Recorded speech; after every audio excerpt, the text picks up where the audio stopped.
Selamat siang semua. Siang. Selamat siang. Siang, Pak. Siang ya. Semua sadar ya? Sadar. Sadar ya? Serius ya? Semua sadar ya? Yang ini enggak, Pak? Yang ini enggak. Saya menanyakan itu karena kunci diskusi kita hari ini adalah kesadaran. Jadi realitas itu ada, itu hanya sejauh kamu sadar. Kalau kamu nggak sadar, kamu boleh sebenarnya selalu mempertanyakan apakah realitas itu ada apa enggak. Kamu boleh selalu mempertanyakan yang di teman di belakangmu atau di sebelahmu itu ada apa enggak gitu. Itu adalah bagian dari metode kesangsian yang dibuat oleh René Descartes.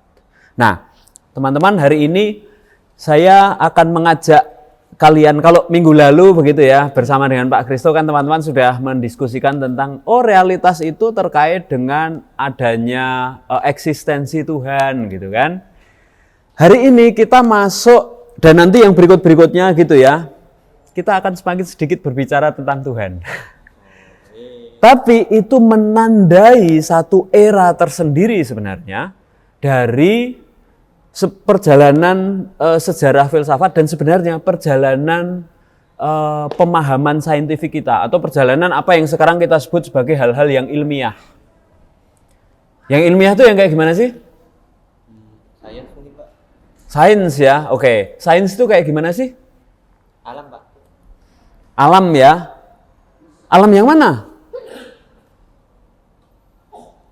Saya secara sains ada nggak? Ada ya, yakin ya. Kenapa kok kalian yakin? Secara sains ada.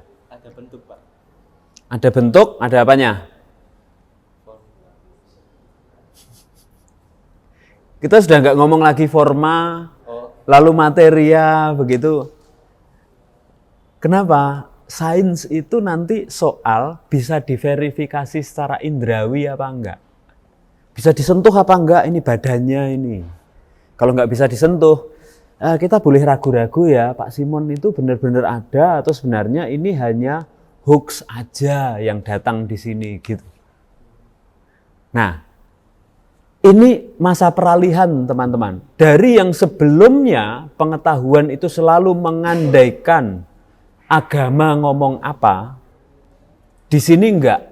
Dan ini sering disebut sebagai, kalian pasti akrab dengan kata ini, modern. Modern itu yang seperti apa? Biasanya kalau dalam cakrawala berpikir kita, yang modern itu selalu dilamakan dengan yang tradisional toh. Yang tradisional itu yang seperti apa sih? Itu loh yang di kampung-kampung. Apa benar yang di kampung-kampung itu tradisional? Belum tentu juga. Nah, istilah modern sendiri ini sebenarnya berasal dari satu kata Latin ya kalau tidak keliru ya. Artinya baru sebenarnya. Mengatasi atau katakanlah ini setelah yang lama. Yang lama itu yang seperti apa? Yang tradisional itu biasanya dijalani karena keyakinan-keyakinan yang tidak bisa dibuktikan secara indrawi. Kalau modern bisa dibuktikan secara indrawi gitu. Misalnya HP ini ada enggak? Oh ada. Apa buktinya? Nah ini bisa dilihat kan? Semua kan? Dewa ada enggak?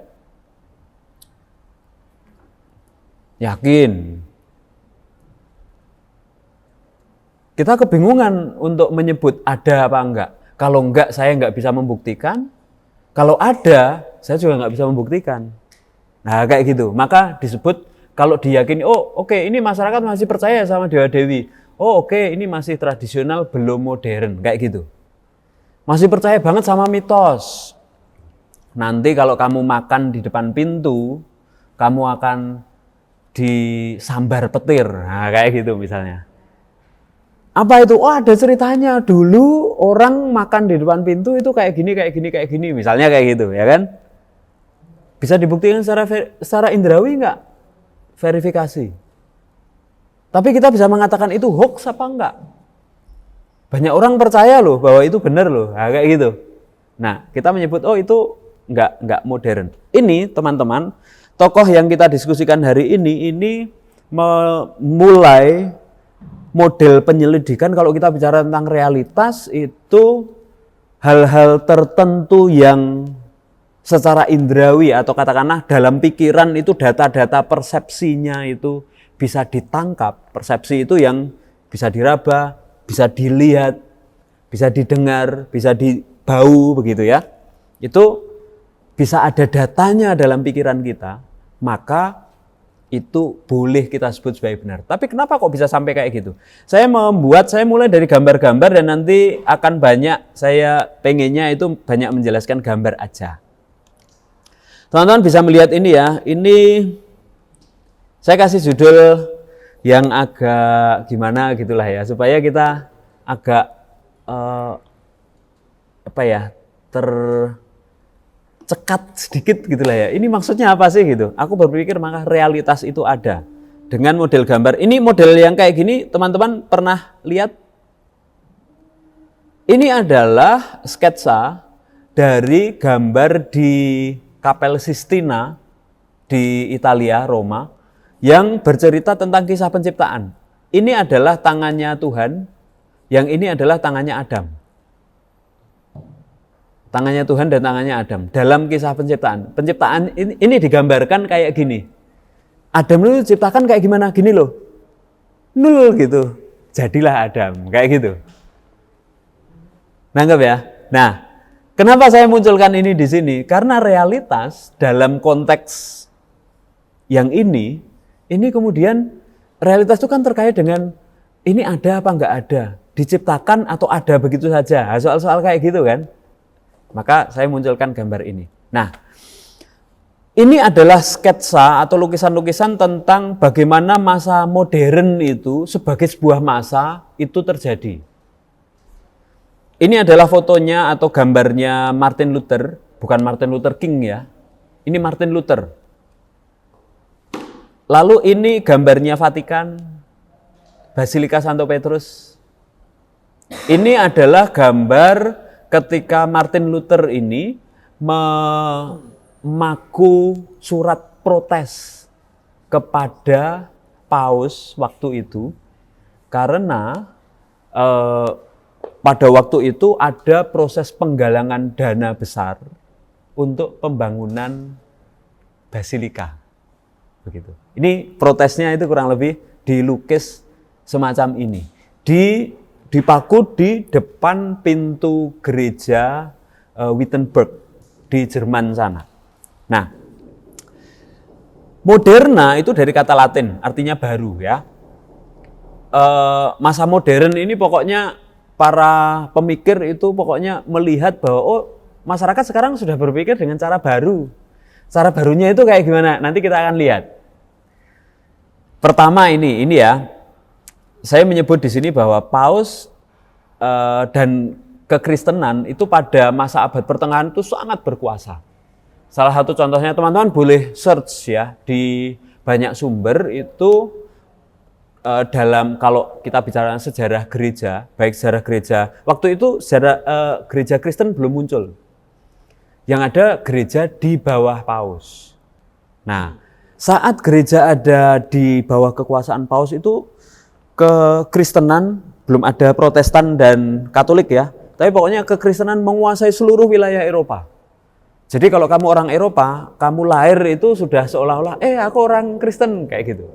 Nah, sudah nggak punya bayangan selain Kristen tuh nggak punya bayangan. Nah, dalam situasi itu Paus sangat berkuasa. Kekuasaannya itu sampai kayak gini. Kalau ada raja yang mau naik tahta, tapi pausnya nggak mau menyematkan mahkota pada raja itu, maka masyarakat itu nggak akan percaya sama si raja yang bersangkutan ini. Jadi sedemikian tunduk dan taatnya raja-raja Eropa itu kepada paus pada masa abad pertengahan ini. Nah, era baru ini muncul ketika gerakan protestantisme, dari kata protes gitu ya, protes terhadap kebijakan-kebijakan paus ini kemudian justru dikutuk oleh paus. Nah, kutukan ini jadi paus ini dianggap sebagai perantara antara Tuhan dan manusia gitu. Maka kalau ada yang tidak setuju dengan aturan-aturan atau doktrinnya Paus, itu yang muncul setelah dulu konsili itu salah satu tugasnya adalah memberikan ini tentang ajaran-ajaran. Tahu konsili ya? Konsili itu adalah rapat bersama uskup-uskup, kardinal-kardinal biasanya, untuk mendiskusikan tentang persoalan-persoalan pada zaman itu. Nah, ini levelnya waktu itu belum konsili, masih di bawahnya konsili. Tetapi ada rapat bareng yang memaksa Martin Luther untuk menarik kembali tulisan-tulisannya dia. Nah, karena Martin Luther nggak mau, maka dikutuklah dia, gitu. Setelah dikutuk, dia ternyata pendukungnya banyak. Raja-raja wilayah di beberapa wilayah Eropa itu ternyata setuju sama dia. Ya sudah, jadilah satu gerakan yang sekarang kita kenal sebagai gerakan Protestantisme. Nah, Protestantisme ini meluas, teman-teman bisa bayangkan ya, kalian punya teman-teman yang agamanya lain kan? Di Indonesia ini seringkali terjadi kan gesekan-gesekan antar agama, ya toh? Teman-teman bisa bayangkan, selama 1000 tahun, orang-orang Eropa itu nggak punya teman selain yang agamanya Kristen. Lalu tiba-tiba punya teman yang agamanya, enggak, saya Kristen tapi saya bukan di bawah Paus, saya Protestan gitu. Terjadilah perang besar waktu itu. Kurang lebih perangnya 30 tahun, habis-habisan itu. Sampai akhirnya sudahlah kita damai saja, kita hidup rukun meskipun kita beda cara beribadah gitu ya. Yang penting kita nggak saling bunuh gitu. Nah, sejak saat itulah kemudian gereja-gereja baru itu muncul yang selain kemudian ada istilah kas yang di bawah Paus itu Katolik begitu. Nah, gereja-gereja Kristen itu muncul banyak sekali.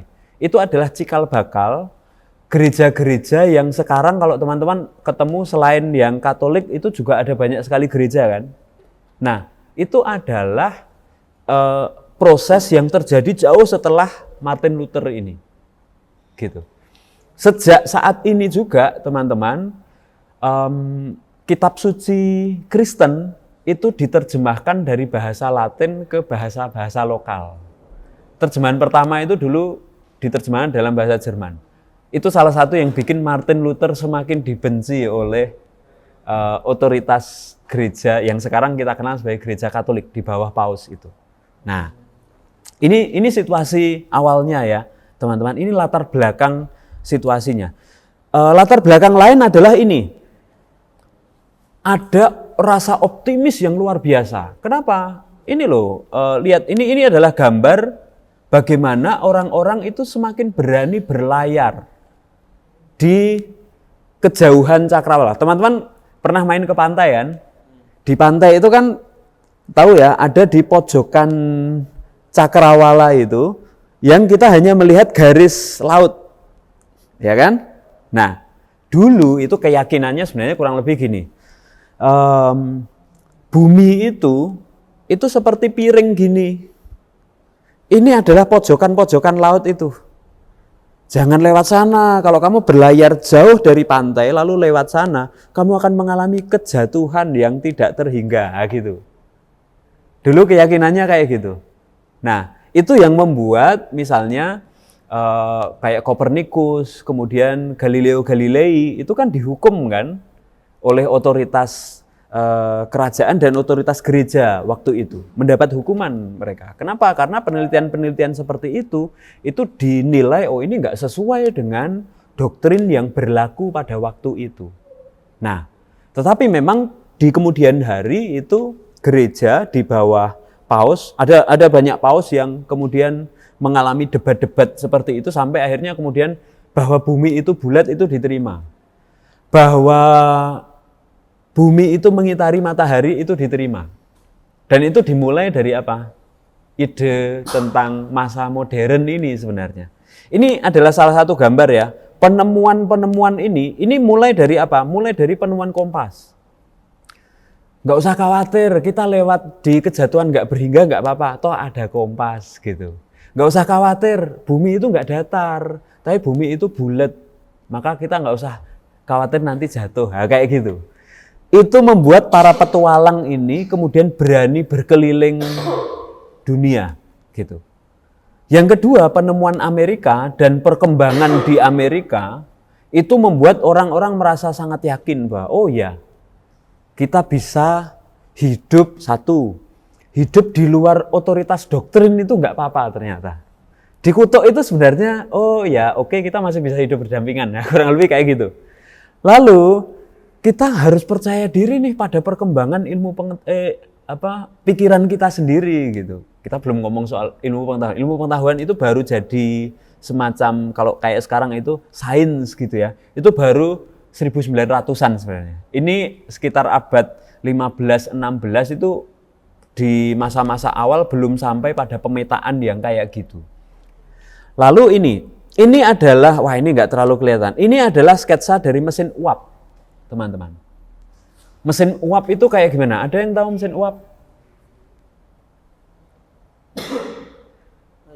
Kereta uap, Pak. Kereta uap tahu ya? Kereta uap itu mulai dari apa itu?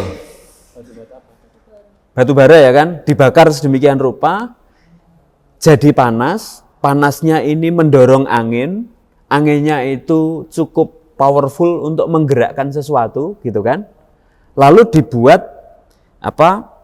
sistem sedemikian rupa sehingga dia bisa memutar roda. Mainnya itu kayak gitu. Sepeda motor atau mobil itu kan sebenarnya kekuatan ledakan kan itu yang dimainkan. Ledakan-ledakan ini powerful, tetapi ini harus dilokalkan.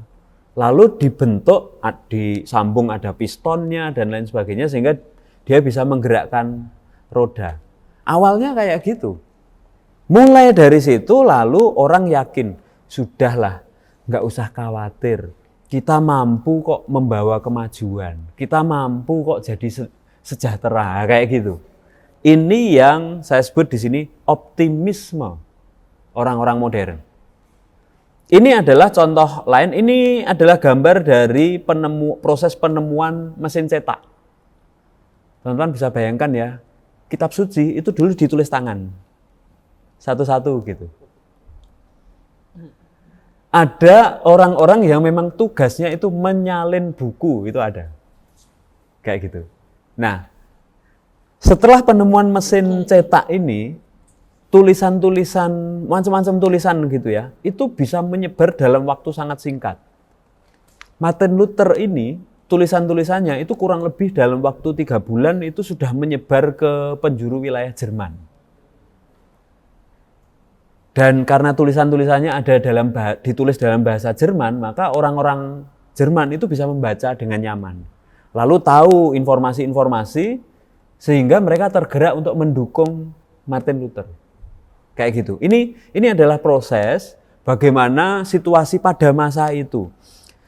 Orang-orang kemudian sering menyebut ini adalah era kelahiran kembali. Teman-teman, ini adalah metafor ya. Lukisan tadi, penciptaan. Tapi lihat, apa yang berbeda dari lukisan ini?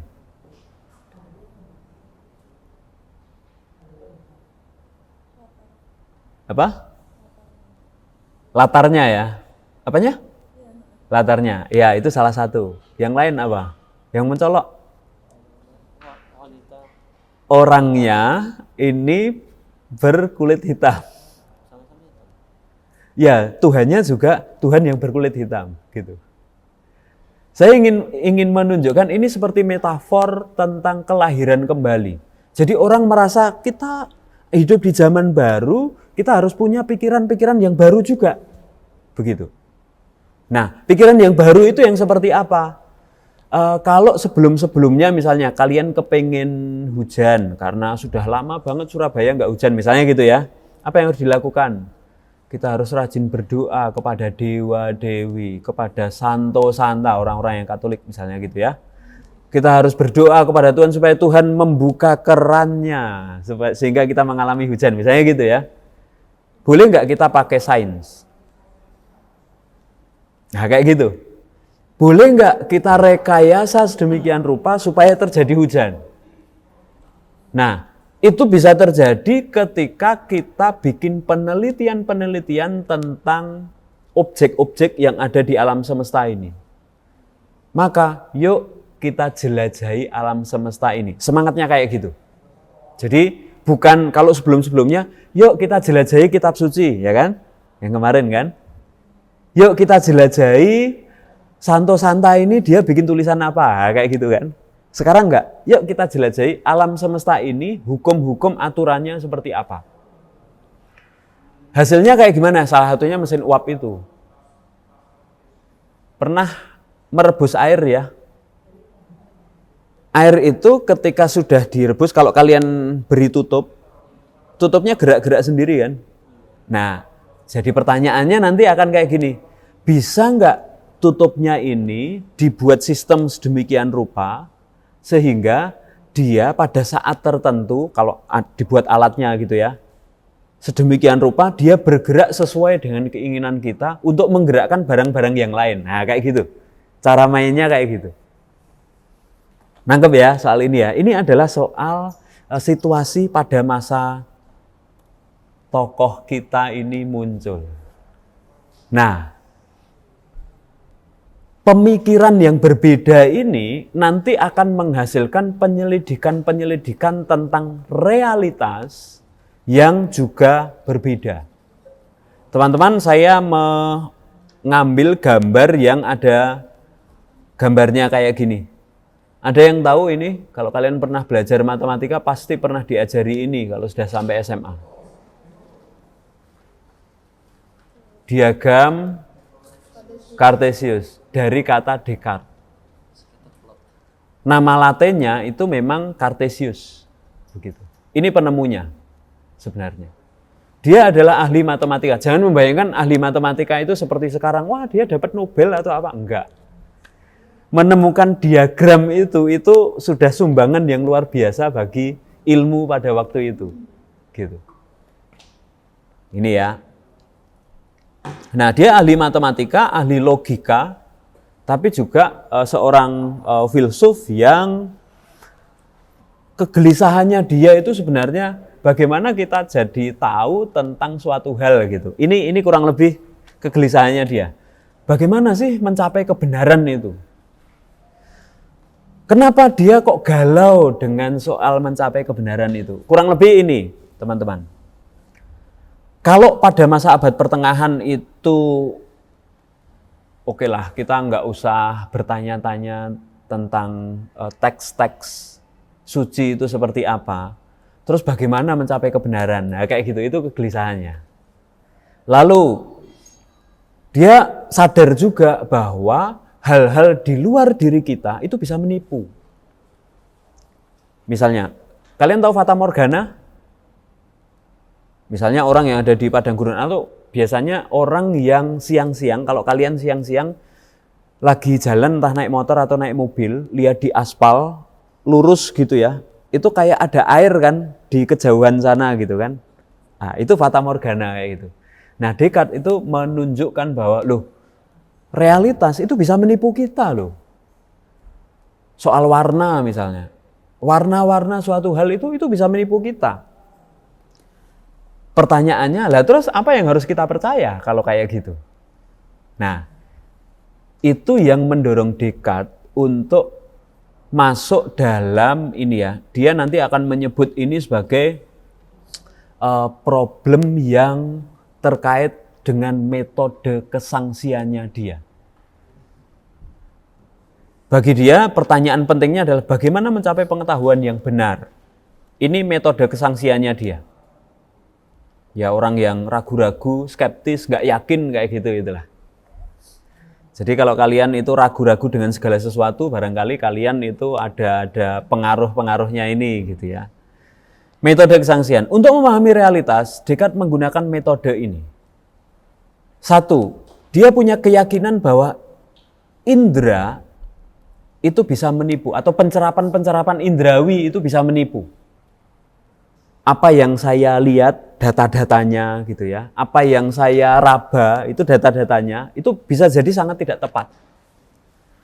Lalu dia mengajak untuk menyaksikan segala sesuatu karena segala sesuatu itu diperoleh dari tangkapan indera. Misalnya, kalian melihat saya itu kan karena kalian punya indera penglihatan toh. Mungkin nggak objek ini menipu? Mungkin saja. sangat mungkin objek ini menipu. Atau contoh lain misalnya gini, kalian pernah video call ya?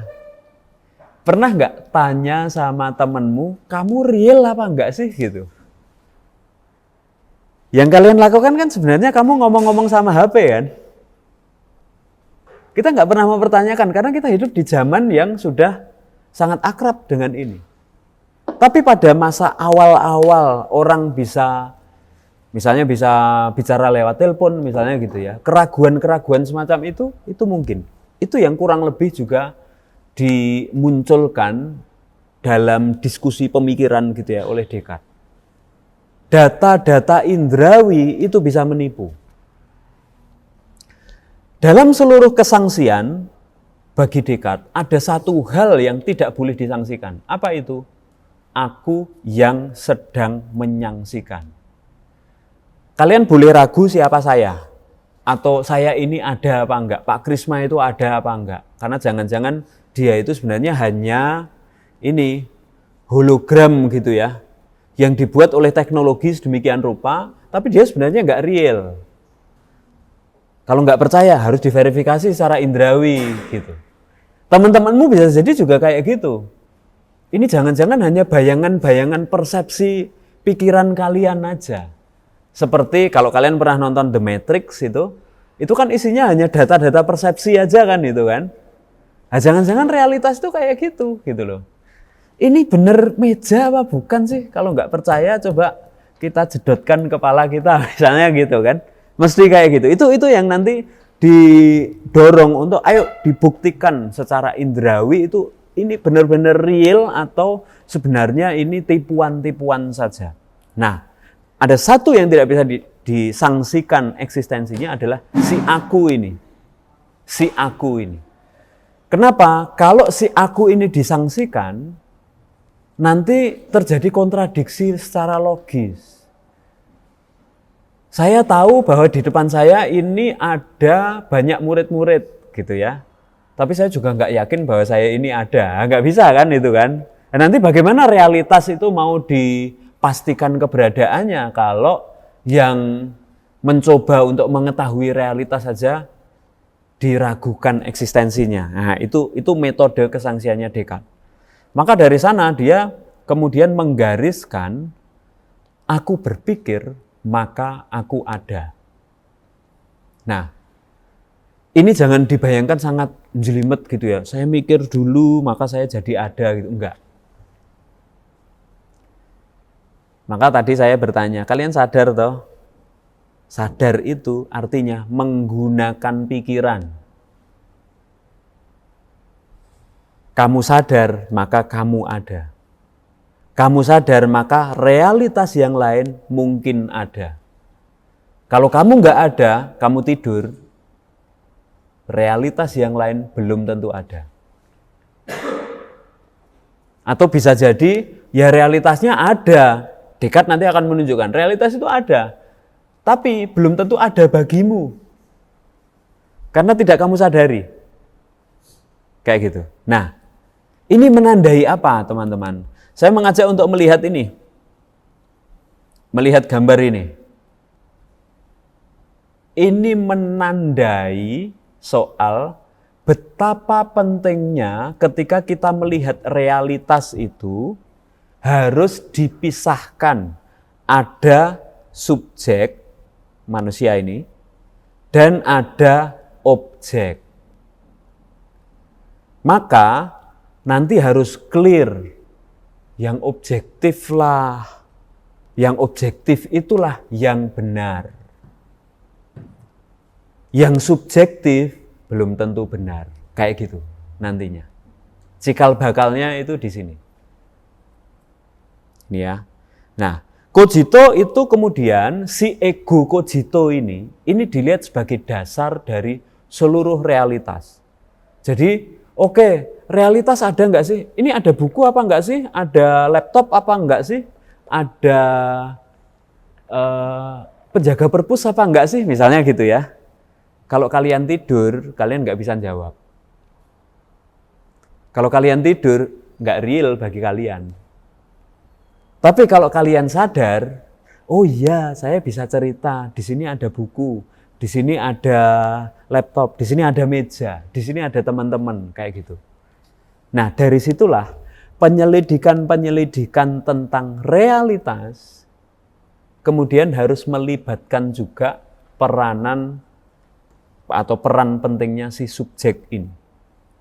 Nah, ego cogito adalah kesadaran. Kesadaran selalu ada dahulu sebelum pengetahuan, dan ini selalu menemani pengetahuan. Saya kasih contoh gini ya, teman-teman. Tadi malam belajar enggak?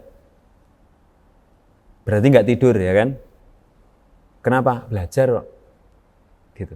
Melakukan aktivitas, baca atau nonton TV atau scrolling media sosial, ya melakukan. Nah, kalau melakukan berarti ada kesadaran di situ. Dan kesadaran ini selalu menyertai kita dimanapun kita berada. Ini nampak dalam apa? Nampak sekurang-kurangnya dalam logika kita dan nanti dalam simbol-simbol dari pikiran kita. Simbol dari pikiran itu apa? Tutur sama tulisan. Saya kasih contoh ya. Misalnya nih, kalian tanya sama saya, Pak, sudah makan apa belum? Saya kira-kira akan jawab gimana? Ya, saya sudah makan, ya kan? Nah, nanti 10 tahun lagi misalnya kita ketemu lagi, halo Pak, Bapak sudah makan apa belum? Kira-kira saya jawabnya gimana? Belum atau sudah gitu kan? Tapi ada kata sayanya enggak? Harus ada dong. Oke, kita singkirkan ya kata sayanya ya. Tapi ada enggak andaian bahwa misalnya nih, sudah makan apa belum? Saya jawab misalnya belum gitu. Ada enggak andaian bahwa sebelum kata belum ya, itu ada sayanya. Harus ada toh. Sebagai sebuah kalimat. Kalau enggak ada, maka ini tidak akan disebut sebagai kalimat lengkap karena enggak ada pelakunya. Sudah makan belum? Saya belum makan. Selalu kayak gitu. Meskipun tubuh saya waktu jawab sekarang itu tubuh saya masih kayak gini, nanti 10 tahun lagi sudah berubah. Tapi kata saya sebagai elemen dasar dari simbol di pikiran kita itu selalu diandaikan terus-menerus ada. Waktu kecil kalian mengetuk pintu misalnya gitu ya. Lalu orang tuamu tanya, siapa? Kalian jawabnya kira-kira siapa? Saya gitu kan? Nanti kalau kalian sudah tua, kalian ketuk-ketuk pintu, anakmu yang tanya. Siapa? Kalian jawabnya saya juga, ya kan? Itu kesadaran sebenarnya. Jadi si saya ini selalu menyertai segala sesuatu, seluruh aktivitas kita. Karena ini menjadi dasar bagi segala aktivitas kita gitu. Nah, jadi dasar dari aktivitas itu ya jadi dasar dari pembentuk keseluruhan realitas kita. Gambarannya kurang lebih gitu. Ego cogito inilah subjek. Nah, Descartes dalam hal ini sebenarnya dia mengubah tatanan pengetahuan. Kalau sebelumnya pengetahuan itu selalu didasarkan pada objek, sekarang oke, kita tahu bahwa meja ini kotak, ya kan? Dasarnya apa? Objek ini aja, atau juga sebentar, kamu sadar apa enggak? Orang yang enggak sadar bisa jadi melihat, oh ini enggak kok, ini bulat, ini oval, misalnya kayak gitu. Nah, maka dari sini ilmu pengetahuan tidak hanya melihat objeknya aja, tapi kemudian juga harus melihat subjeknya itu seperti apa. Itu kurang lebih yang dibawa oleh Descartes ketika dia melihat bagaimana realitas ini kurang lebih dipahami begitu. Tidak hanya dipahami secara objektif dalam arti objeknya seperti apa, tapi juga subjeknya yang memahami itu seperti apa. Saya akan tunjukkan ini konsekuensinya ya teman-teman ya, supaya nanti juga sedikit lebih clear. Nah, Descartes itu kemudian membagi realitas selalu dalam dua bagian. Yang pertama adalah res cogitans, yang kedua adalah res extensa. Res cogitans itu hal-hal yang ada dalam pikiran. Itulah jiwa, itulah kesadaran, kayak gitu. Itulah logika, gitu. Lalu yang kedua adalah res extensa. Res cogitans ini adalah ide-ide bawaan yang dibawa sejak lahir. Jadi kita lahir ceprot gitu ya. Itu kita sudah membawa pikiran. Ini nanti yang dilawan oleh tokoh-tokoh lain yang sering disebut sebagai empirisme gitu ya. Mereka itu meyakini bahwa orang lahir itu seperti kertas putih yang harus dicoret-coret pengalaman gitu. Nah, Descartes itu meyakini bahwa oh enggak, kita lahir itu sudah membawa pikiran, minimal membawa kesadaran gitu. Nah, dari pikiran ini logika-logika itu main. Termasuk dalam hal ini logika tentang eksistensi Tuhan itu muncul karena ide-ide tentang kesempurnaan. Ada nggak yang lebih sempurna? Oh ada, lebih sempurna, lebih sempurna. Paling sempurna ada nggak? Ada, siapa? Tuhan gitu. Secara logis. Ada nggak yang lebih agung? Oh ada. Yang paling agung ada nggak? Ada, siapa? Tuhan. Nah kayak gitu. Nah logika atau ide itu hampir selalu terkait dengan realitas. Maka kalau kita bisa mikir yang kayak gitu, Descartes yakin bahwa oh iya berarti dalam realitasnya Tuhan itu memang ada, gitu. Kita diciptakan nggak sih? Oh iya, kita diciptakan siapa? Mama, papa. Mama, papa ciptakan siapa? Sama kakek nenek siapa? Ini, dan seterusnya gitu ya. Ada nggak pencipta pertama? Ada, siapa? Tuhan. Nah, kayak gitu. Itu cara mainnya. Lalu yang kedua, res extensa, realitas di luar diri yang dicerap oleh pikiran. Jadi misalnya ini ya, anak kecil kayak gini ini, kita semua mengalami sebenarnya. Kita punya apa yang ada dalam pikiran kita, tapi juga ada realitas yang ada di luar diri kita.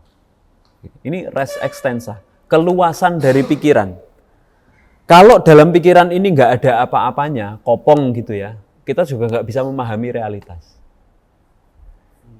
Gimana ya? Ini menjelaskannya ini agak complicated. Ini kayak ini teman-teman.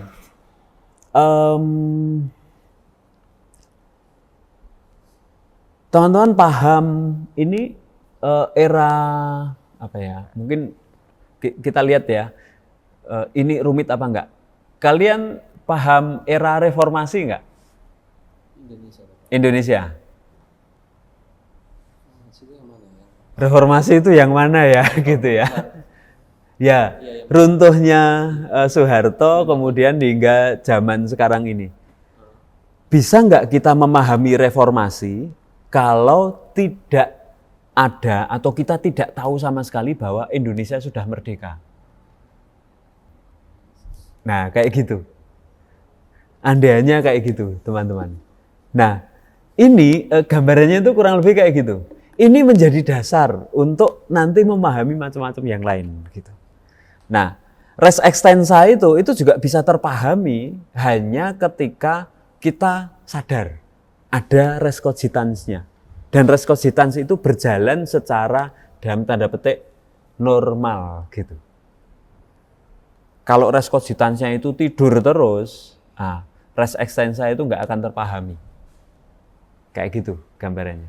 Kalian tidur misalnya, suara apapun yang masuk itu nggak akan ditangkap. Kenapa? Res cogitansnya itu nggak siap. Kayak gitu.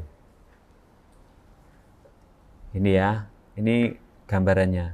Sehingga nanti yang dipikirkan oleh Descartes dan nanti disempurnakan oleh tokoh-tokoh sesudahnya itu adalah selalu yang dilakukan ketika kita mengetahui sesuatu itu adalah rematching gitulah. Mematchkan apa yang ada di pikiran dengan realitas konkret. Misalnya, teman-teman tahu ini apa? Handphone ya. Bayangkan kalau kalian tidak tahu alat komunikasi sama sekali, lalu dikasih HP ini, apa yang akan dilakukan? Ya bingung mau ngapain dengan ini. Ya kayak gitu. Nah, pengetahuan atau realitas itu terbentuk karena rematching ini. Kalian kalau tidur, maka kalian nggak tahu realitasnya kayak gimana. Tapi kalau kalian melek, kalian baca sesuatu, artinya kalian sadar, baru, oh alah dunia itu kayak gini. Oh Sanmar itu kayak gini ya situasinya. Oh Surabaya itu kayak gini, kayak gitu. Nangkep ya, ini res cogitans dan res extensa. Nah, ketika berbicara tentang manusia, itu Descartes juga punya dualisme juga. Dualismenya apa? Jiwa dan badan. Ini mirip dengan yang sekarang oleh banyak orang, barangkali kita juga meyakini gitu ya. Tapi ini agak berbeda. Ini yang nanti kemudian oleh banyak pemikir sekarang itu banyak dikritik. Saya mulai dengan ini aja sih. Saya kok cukup yakin ya, teman-teman yakin bahwa jiwa itu abadi ya. Kalau kalian punya saudara yang sudah meninggal itu jiwanya masih hidup, yakin ya itu ya. Semua yakin ya. Jiwa dan badan itu terpisah atau sebenarnya satu kesatuan sih? Kalian punya jiwa nggak? Punya ya? Mana? Mana? Atau jangan-jangan kalian adalah tubuh-tubuh yang kerasukan jiwa. Itu yang kritik banyak orang terhadap Descartes. Teksnya Descartes itu bisa ditafsirkan kayak gitu. Manusia itu apa? Bagi Descartes, yang penting itu jiwanya. Tubuh harus dikendalikan oleh jiwa, oleh kesadaran seseorang. Kayak gitu. Kesadaran ini bisa nggak ditingkatkan? Bisa. Kalian masuk sekolah, itu kan sedang berupaya meningkatkan kesadaran sebenarnya. Kayak gitu, itu cara mainnya sebenarnya. Kesadaran akan apa? Misalnya, kalian bisa tahu Australia itu kayak gimana dari pelajaran-pelajaran yang ada di sekolah, toh?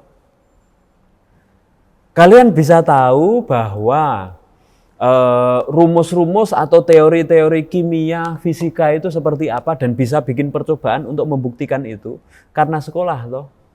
Dan sekolah itu mengolah apa? Dalam konteksnya ini mengolah jiwa nantinya. Semakin jiwamu itu kaya gitu ya, nanti kamu akan semakin gampang untuk mengerti macam-macam yang lain. Gitu. Semakin res cogitansnya itu jos gitu ya. Kamu semakin gampang untuk match, ngerti dengan yang lain-lain. Atau ini agak mirip dengan soal ini. Zaman dulu teman-teman, ketika belum ada HP, kalau saya merantau ke kota yang jauh, misalnya keluarga saya itu di Surabaya gitu ya, saya merantau ke Kalimantan misalnya gitu ya, itu bisa jadi loh orang tua saya itu mengira saya sudah meninggal. Kenapa? Nggak tahu kok kalau di sana itu ada kehidupan yang baik juga, bahwa anak saya itu bisa hidup di sana kayak gitu. Kenapa? Ya karena yang ada dalam pikiran kalau sudah melewati Tanjung Perak itu masuk ke laut itu kemungkinan mati ini gitu. Tapi setelah ada HP, kita bisa video callan setiap saat gitu ya. Orang tua jadi sangat tidak khawatir dengan anaknya yang nun jauh di sana gitu. Nah, lihat ya, bahwa kesadaran, sadar bahwa HP ini membantu saya melihat realitas, itu akan mempengaruhi bagaimana realitas itu bisa saya bentuk dalam pikiran saya. Gitu. Nah, terus Descartes itu melihat realitas itu kurang lebih sebenarnya terbagi dalam 3 bagian. 1, realitas yang paling mutakhir itu sebenarnya hanya 1, Tuhan. Itu realitas yang the real core of the core, gitulah, Tuhan. Dia adalah penyebab segala sesuatu. Yang kedua, yang juga harus real ini ya, harus real, adalah dunia objektif. Kenapa dunia objektif itu harus real? Ini adalah syarat dari pengenalan. Pengenalan yang ada dalam pikiran, ya toh? Bagaimana mungkin ini nggak ada meja? Wong saya aja bisa dapat persepsi tentang meja kok.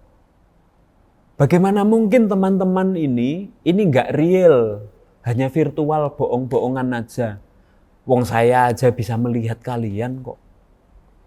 Yang saya lihat itu kan artinya saya dapat data-data indrawi kan. Data indrawi didapat dari mana? Ya dari dunia ini. Kalau objektivitas itu atau objek-objek ini nggak real, bagaimana saya bisa dapat data-data indrawi kan? Nah kayak gitu. Lalu yang real yang ketiga adalah jiwa. Pertanyaannya nanti akan kayak gini. Kalau saya bisa mengetahui, proses mengetahui itu kan mulai dari data indrawi kan? Siapa sih yang ngolah data indrawi itu? Ya jiwa pasti harus ada dong. Kalau dia nggak ada, berarti seluruh bangunan pengetahuan ini, seluruh realitas ini jadi nggak mungkin. Kayak gitu. Nah, ini ya, jiwa itu apa? Ciptaan Tuhan yang kita yakini ada sebagai realitas abstrak dalam diri kita. Ini adalah pengumpul data indrawi untuk menilai realitas objektif. Supaya objek-objek itu kita yakini benar, nggak bisa kita hanya fokus pada objeknya aja. Kita juga harus ngecek, ini penelitinya, subjek yang tahu itu sadar apa enggak. Nah, kayak gitu. Ini ya, ini saya gambarkan kurang lebih kayak gini. Tuhan itu, saya susah menggambarkan Tuhan itu yang kayak gimana gitu ya. Lalu yang kedua, dunia itu pasti real. Ini adalah realitas objektif. Nah, jiwa atau pikiran manusia itu paling tidak itu nampak ketika kita bukan hanya sadar aja, tapi sebenarnya ketika kita berinisiatif menggunakan kehendak dan kebebasan kita.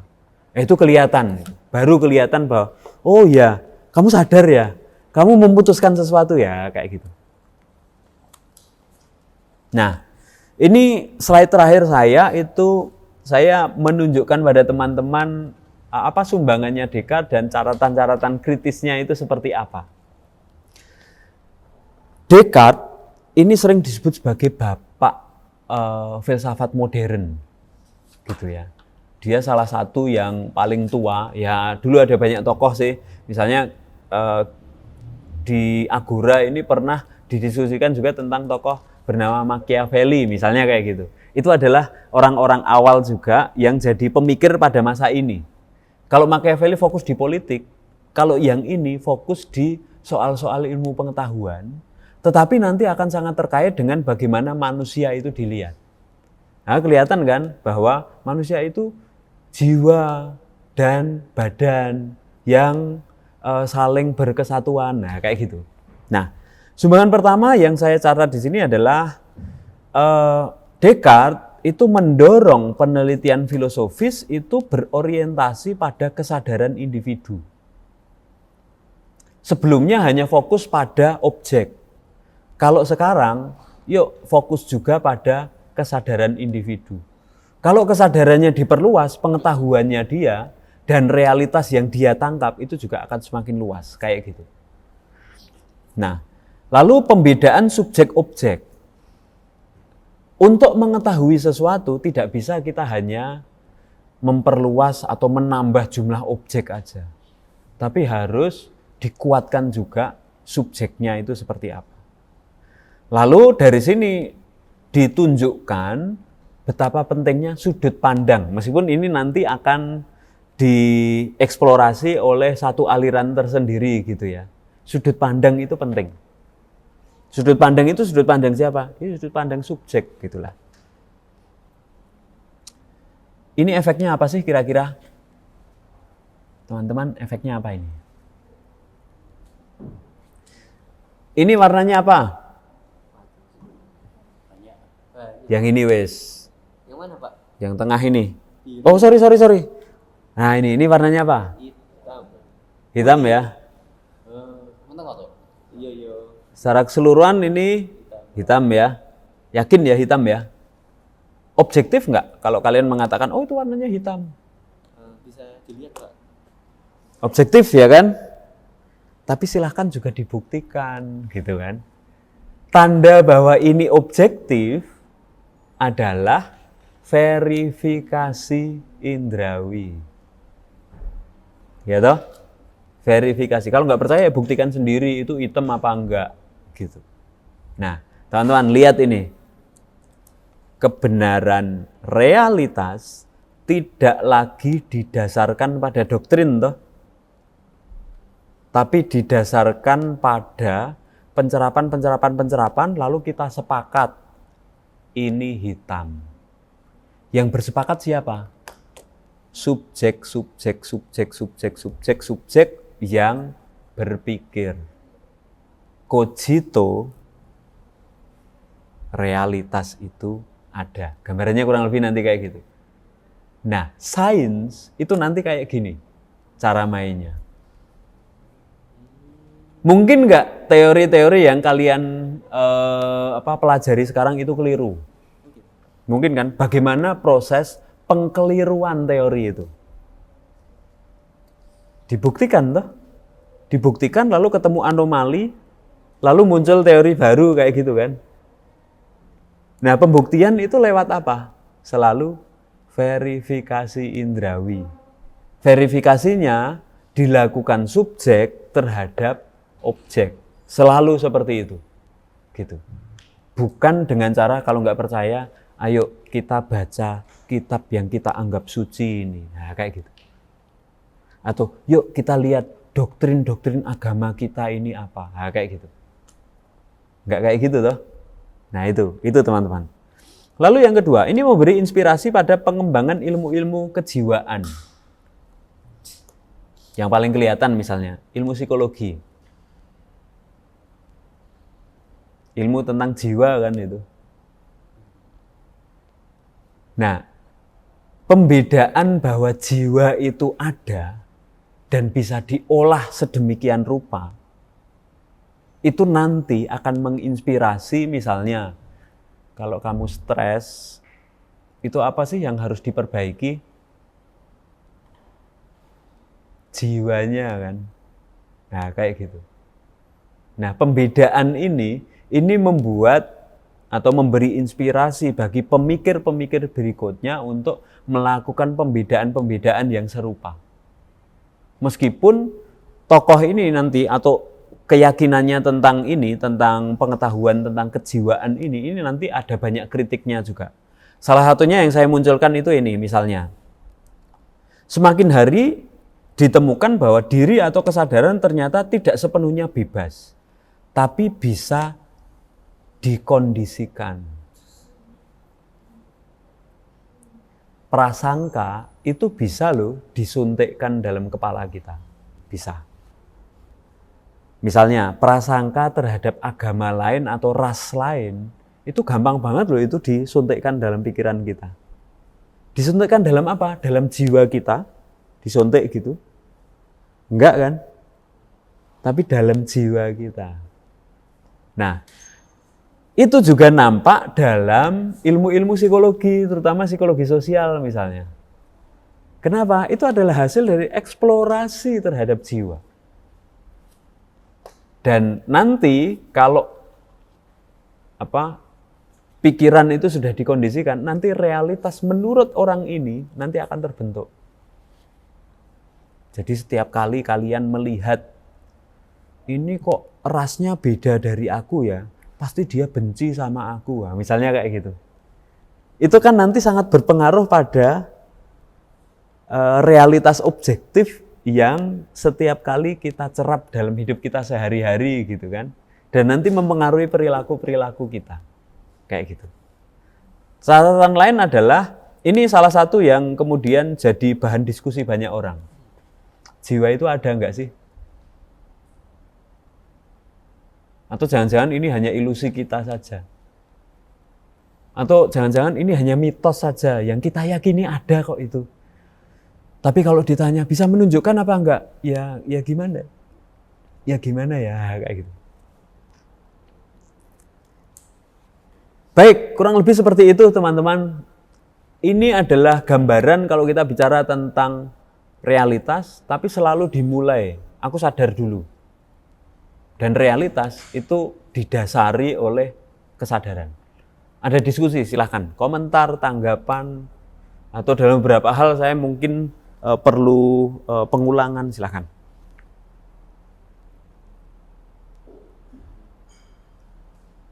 Komentar bebas.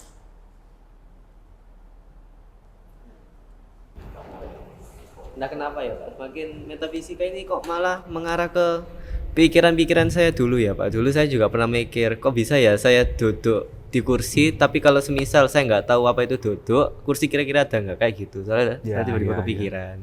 Itu hubungannya sama rek apa tadi Pak? Res extensa. Ya itu kayaknya yang itu ya, rek extensa itu. Tiba-tiba kepikiran kayak gitu, terus ingatin saya sama masa kecil saya ya. gitu Pak. Oke. Metafisika memang dekat sekali dengan logika ya. Dekat sekali dengan logika sebenarnya. Jadi logika dan metafisika itu memang seringkali sangat dipengaruhi. Apa yang kita ketahui itu kan seringkali juga, misalnya nih, kita kalau dalam bahasa Jawa itu ada yang namanya gugon tuhon, tahyul misalnya kayak gitu. Itu kan seringkali dipercaya dan diyakini sebagai pengetahuan. Itu juga karena ada dalam tanda petik riset-riset meskipun tidak ilmiah, gitu kan? Oh kok beberapa kejadian kok mirip, kita yakini aja kayak gitu. Nah, seringkali kan seperti itu. Kita bisa mengatakan itu juga logika mistika. Tapi kita bisa mengatakan, saya ingin mengatakan ini juga sebenarnya. Kalau kita bicara tentang ini ya, omongan saya logis nggak sih? Omongannya Pak Krisma logis nggak sih? Kenapa kita yakin, atau kenapa kalau kalian berkomunikasi itu bisa satu frame, bisa saling memahami? Karena kita belajar logika kan, langsung ataupun tidak langsung. Ketika ada satu temanmu yang mengatakan sesuatu yang sebenarnya hoax gitu, kalian langsung percaya nggak? Ya harapannya itu nggak langsung percaya. Kenapa? Karena ada banyak pengalaman bahwa kalau kita langsung percaya itu hasilnya buruk. Nah kayak gitu. Lalu ya sudah logika kita, kalau kita menerima informasi, kita jangan langsung percaya, langsung share ke orang lain. Kenapa? Secara logis itu tidak logis, karena gitu. Ya. Ini loh Pak, kan dari kemarin semenjak saya belajar metafisika itu nggak tahu ya, selalu keinget masa lalu saya waktu kecil, kayak oh ya inilah pertanyaanmu dulu, ini kan mirip kayak pertanyaanmu dulu, selalu kayak gitu. Nah terus juga nggak salah Pak Krisma juga pernah nyinggung kalau anak kecil itu dulu itu memang pemikirannya itu pemikiran metafisika. Jadi ya mungkin bagi orang tua kayak biasa aja tuh anak kecil tanya gitu. Cuman kalau di dalam itu ternyata itu pertanyaan-pertanyaan tersebut itu mengarah ke metafisika. Ya. Nah, pertanyaannya kenapa ya Pak kok anak kecil itu memang pertanyaannya itu selalu mengarah ke metafisika? Emang karena pada dasarnya ketika sebuah jiwa yang baru turun ke bumi itu memang secara nggak langsung itu membawa ampas-ampas dari duniawi, dan juga kita sebagai jiwa yang baru itu langsung memikirkan kesempurnaan. Soalnya dari saya sendiri ya Pak, saat saya kecil itu saya selalu memikirkan mengenai kesempurnaan, ya seperti yang Bapak bilang, papa saya dilahirkan oleh ini, yang melahirkan papa saya ini naik terus ya akhirnya Tuhan gitu. Nah ya itu Pak bertanya kenapa ya kok anak kecil suka mikir kayak gitu. Oke. Simpelnya gitu Pak. Saya sambungkan dengan pertanyaan kawanmu yang soal ini ya, kesadaran orang kan beda-beda, betul. Seiring seseorang itu belajar, itu kesadarannya dia akan semakin luas. Atau semakin sempit. Nangkep ya?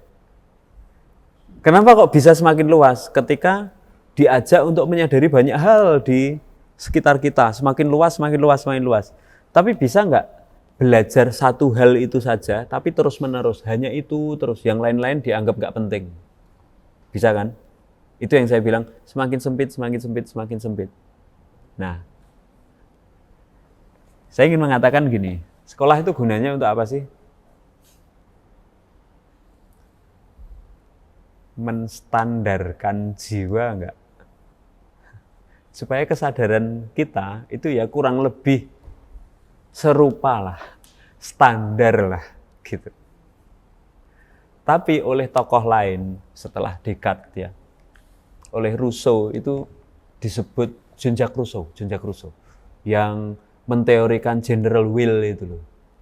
Nah itu dia bilang bahwa ya pendidikan dan kebudayaan itu sebenarnya malah justru merusak jiwa manusia yang kayak anak kecil itu. Selalu berupaya untuk menyimpulkan segala sesuatu, jadi lebih tahu, dan seterusnya. Kayak gitu. Saya nggak mau beralih ke diskusi psikologis gitu ya. Bahwa kalau kita mengikuti Kohlberg misalnya gitu ya, atau tokoh yang lain, Abraham Maslow misalnya gitu ya, pada usia-usia tertentu orang pengen mencapai ini, atau dia standarnya seperti ini, usia lain itu standarnya seperti ini, dan seterusnya gitu ya. Descartes belum sampai sekompleks itu, teman-teman. Descartes belum sampai sekompleks itu. Yang diandaikan di sini itu jiwa yang mana? Jiwa ya kurang lebih semua orang itu setara, orang normal, individu yang dewasa, kurang lebih kayak gitu. Dia enggak menteorikan soal sebelumnya dia kecil, ketika kecil itu seperti apa, janin lalu tumbuh dan seterusnya jadi seperti apa, misalnya kayak gitu. Dia enggak. Penyelidikan semacam itu baru mulai di tokoh-tokoh dalam sejarah filsafat sering disebut tokoh-tokoh kontemporer. Bahwa setiap orang itu punya perkembangannya sendiri-sendiri. Nah itu sangat nampak nanti dalam kajian-kajian psikologi. Kajian psikologi itu kan baru mengemuka, diterima oleh publik kurang lebih gitu ya. Itu di zamannya Freud. Sigmund Freud, pernah dengar ya? Si penemu ketidaksadaran. Itu baru tahun 1900-an itu kurang lebih, 1800 akhir. Pada masa ini teman-teman, jangan bertanya dulu, Pak Descartes, kamu tahu nggak bahwa jiwa itu dipengaruhi oleh ketidaksadaran gitu. Belum ditemukan ketidaksadaran. Atau orang-orang belum aware betul bahwa manusia itu bisa dipengaruhi lewat sisi ketidaksadarannya dia. Belum. Itu baru nanti.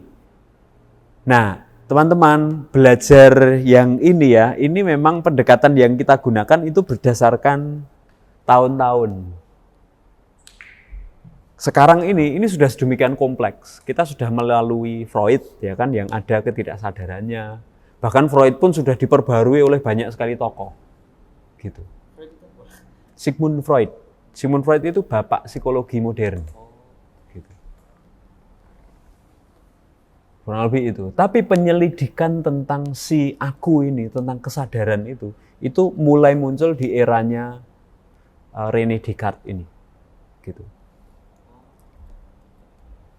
Di sini itu misalnya ya, kalau masa-masa sebelumnya itu kan selalu diyakini bahwa manusia itu adalah citra Allah, misalnya gitu ya.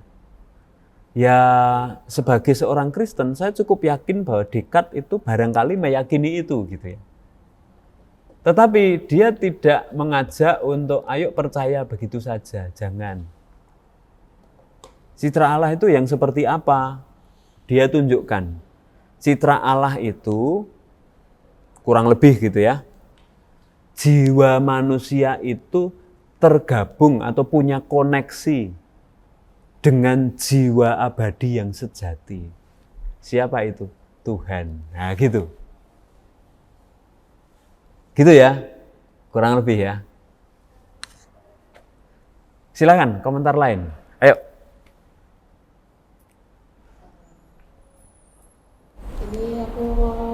Tanya aja. Tadi kan Anda bilang itu kalau misalnya sesuatu yang real itu yang bisa dibuktikan secara visual atau mata itu kan. Nah, menurut Anda itu jiwa itu kalau misalnya kita sudah meninggal, apakah jiwa itu masih merupakan sesuatu yang nyata? Karena kan sudah nggak bisa dibuktikan lagi secara fisik gitu loh. Tapi tadi sempat disinggung bahwa kalau misalnya setelah orang meninggal itu masih ada beberapa orang yang percaya bahwa jiwa itu masih ada. Jadi sebenarnya jiwa ini tuh real atau enggak? Apakah dia masih tergabung dengan raga atau enggak, atau seperti apa? Terima kasih. Oke, terima kasih. Saya senang dengan pertanyaannya ya. Karena itu menunjukkan bagaimana kita memahami manusia, memahami realitas. Bahwa kita yakin bahwa manusia itu bukan hanya fisik, bukan hanya tubuhnya toh, tapi juga ada roh atau ada jiwa. Nah, saya menjawab, tetapi dalam sudut pandangnya Descartes ya, yang diyakini oleh Descartes. Yang diyakini oleh Descartes adalah bahwa manusia itu selalu terdiri dari dua hal itu. Jiwa yang berciri abadi, karena dia itu punya gen gitu ya. Gen apa? Gen yang ilahi, gen Tuhan, katakanlah gitu ya.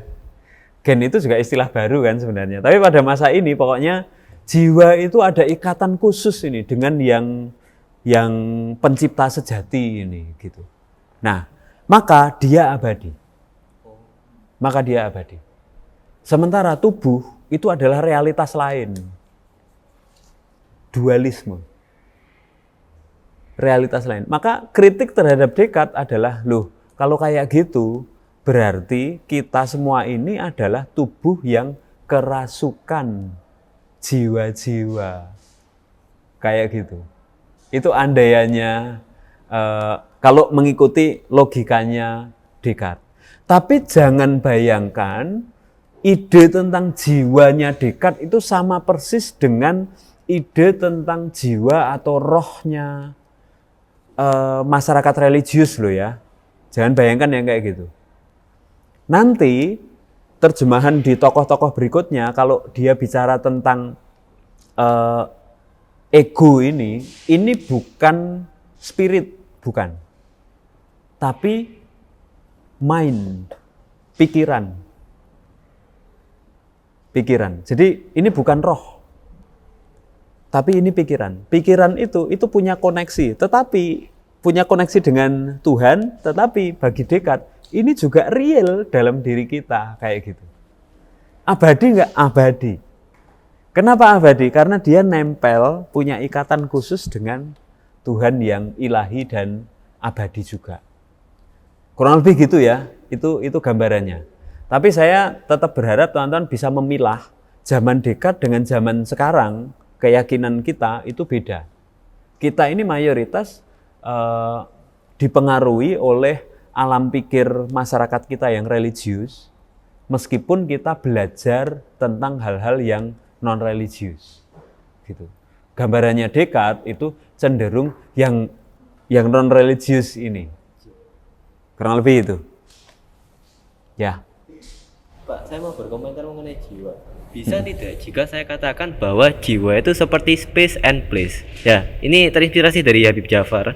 Jadi gini Pak, saya itu mempercayai ya bahwa jiwa itu seperti space and place. Contohnya seperti perpustakaan ini.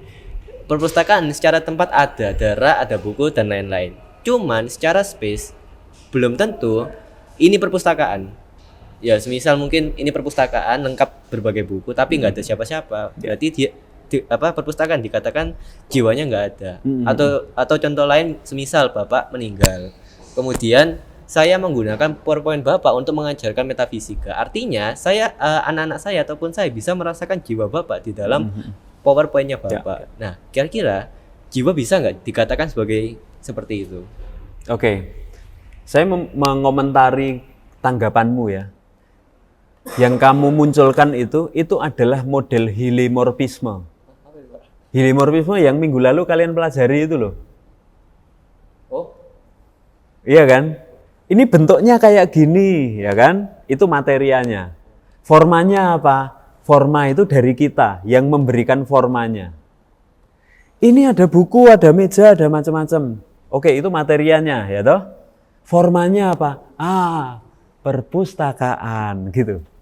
Materianya apa? Materi-materi ini. Lalu kamu ajarkan, ada stylemu, tapi juga ada style saya. Nah, kayak gitu. Nangkep ya? Itu model heliomorfisme. Kalau Descartes modelnya gini. Realitas ini ada. Realitas ini mereka punya jiwa enggak? Mereka ada sebagai objek dari subjek. Dan persis teman-teman, sebenarnya sejak Descartes ini, pengetahuan, jiwa dan realitas ini, kalau yang heliomorfisme itu kan perpustakaan ini bisa punya jiwa sendiri gitu ya, gambarannya kurang lebih gitu ya. Sejak Descartes dan sejak modernitas, enggak. Cara mainnya, pusatnya adalah manusia yang punya kesadaran. Nanti akan kayak gitu. Perpustakaan ini boleh nggak ada sebagai realitas objektif? Boleh. Mungkin nggak ada yang datang ke sini sama sekali gitu ya. Tetapi bisa nggak kita bareng-bareng memahami ini sebagai perpustakaan kalau tidak ada manusia? Kalau manusianya semuanya gila semua, nggak punya kesadaran, tetap nggak bisa. Kayak gitu. Jadi manusia yang sadar itu menjadi syarat bagi eksistensi keseluruhan realitas. Realitas tidak hanya dunia objektif aja, enggak. Harus ada keterlibatan jiwa manusia yang membaca. Ini meja, gitu. Ini kursi, ini laptop, kayak gitu. Tanpa itu, ini hanya jadi benda yang nggak ngerti ini benda atau bukan. Tapi ini realitas objektif aja. Nangkep ya? Kayak gitu. Kamu ada apa enggak? Enggak ngerti. Tapi kamu ini siapa? Nanti tergantung teman-temanmu sebagai subjek yang menilai kamu. Nah, kayak gitu. Ada relasi yang ini rematching antara subjek dengan objek. Nangkep ya? Oke, lanjut.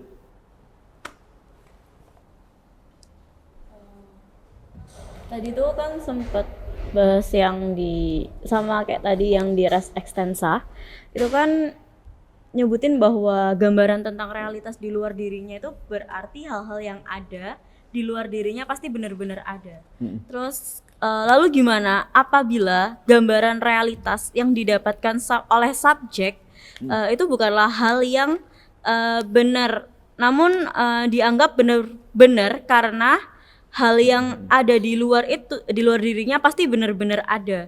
Terus berarti realitas itu dapat menggiring pada pandangan objektif si subjek itu. Saya membayangkan ini ya, supaya nanti saya tidak keliru ketika saya menanggapi ini ya. Pertanyaanmu ini mirip dengan model ini. Nanti kalau saya keliru, saya dikoreksi ya. Suara ini real ya? Kayak gitu. Tapi mungkin nggak kalau hal-hal yang sebenarnya tidak real itu diajarkan sedemikian rupa sehingga orang sangat yakin bahwa ya itu real. Itu jadi real nggak? Kayak gua apa sih Alegori. Iya, alegori. Iya, Pak. Kayak gitu kan? Kurang lebih kayak gitu ya. Atau misalnya ini kan mirip dengan hoax. Mirip dengan keyakinan akan dewa-dewa misalnya. Yang kita, saya nggak berani untuk mengatakan bahwa ini pasti nggak ada gitu ya. Karena sama-sama nggak bisa membuktikan. Yang sepakat adanya dewa maupun yang percaya adanya dewa mungkin tidak bisa membuktikan. Mungkin loh ya. Mungkin. Jadi saya tidak mau mengklaim ini ada apa tidak ada gitu ya. Tetapi ada debat yang sangat serius terkait dengan apa syarat-syarat suatu hal itu bisa kita sebut sebagai ada. Nah, dalam kasus-kasus yang semacam ini, saya pokoknya kalau kasus-kasus yang kayak gini saya hati-hati banget gitu. Kenapa? Salah sedikit itu bisa menyinggung beberapa orang gitu ya. Salah sedikit bisa menyinggung beberapa orang. Yang misalnya nih, yuk kita ngobrolin tentang dewa misalnya gitu. Yuk kita ngobrolin tentang Tuhan misalnya. Yuk kita ngobrolin tentang malaikat misalnya kayak gitu. Kenapa? Ini terkait dengan keyakinan-keyakinan kita yang kita yakini ada, tetapi melalui pembuktian-pembuktian ilmiah yang didasarkan pada verifikasi indrawi, itu seringkali tidak bisa dibuktikan. Itu mirip juga dengan misalnya ini, kita nggak usah ngomong yang hal-hal kayak gitu ya, tapi kita ngomong tentang keadilan itu ada nggak? Kemanusiaan itu ada nggak? Tapi kita yakin nggak bahwa kemanusiaan itu harus diwujudkan, keadilan itu harus dicapai? Yakin kan? Atau nggak yakin kalian? Gambarannya kurang lebih seperti itu. Ini adalah realitas-realitas abstrak. Pertanyaannya, kalau kita balikkan ke Descartes, Descartes akan ngomong apa dari pemikirannya? Saya melihat dari gagasannya Descartes itu keyakinannya tetap clear soal 3 itu, dia yakin itu ada. Tuhan, jiwa, dunia. Soal hal-hal abstrak yang lain, saya belum berani mengklaim. Tetapi sejauh saya mempelajari Descartes, saya melihat dia meyakini bahwa hal-hal yang kayak gitu itu ada seperti jiwa. Sebagai sebuah abstraksi, tidak bisa dibuktikan secara indrawi, tapi dia yakin itu ada. Idenya Descartes ini mirip dengan, kalau tadi kamu sebut alegori gua itu, tapi ini mirip dengan ada di mana? Dunia ide. Dunia ide itu adalah hasil dari atau muncul dengan pemahaman logika-logika kita. Gambarannya kurang lebih kayak gitu. Ya. Gambarannya kurang lebih kayak gitu. Tapi mungkin nggak sih dibuat jiwa itu meyakini sedemikian rupa hal-hal yang tidak bisa diverifikasi secara indrawi itu? Saya tidak menemukan dalam teksnya Descartes ya, tapi dari cara pikirnya Descartes, saya kok cukup yakin bahwa Descartes akan melihat bahwa itu mungkin dilakukan. Cuma penemuan-penemuan berikutnya itu yang akan lebih tajam. Misalnya nih ya, tokoh-tokoh yang jauh lebih kontemporer itu akan mengatakan, oh bisa itu. Kenapa? Freud sendiri kan meyakini bahwa ya keyakinan-keyakinan dan prasangka-prasangka itu kan dibentuk lewat ketidaksadaran. Dibentuk lewat apa? Pengalaman hidup sehari-hari. Nah, model-model seperti itu, kalau kita kaitkan dengan idenya Descartes tentang jiwa, kan kurang lebih mengatakan apa yang kamu munculkan sebagai tanggapan tadi. Itu ya, gambarannya ya. Baik, waktunya habis ya teman-teman ya. Terima kasih banyak. Saya juga belajar ini dengan pertanyaan-pertanyaan kalian, dengan ingatan-ingatan yang muncul waktu kecil kok kayak gini misalnya gitu ya. Beberapa hal itu memang se-complicated itu, saya barangkali tidak bisa menjelaskan secara sedemikian clear begitu ya. Ada banyak gap terkait dengan penjelasan-penjelasan ini, tapi terima kasih banyak atas diskusi kita hari ini, kita beri aplaus. Terima kasih, selamat siang.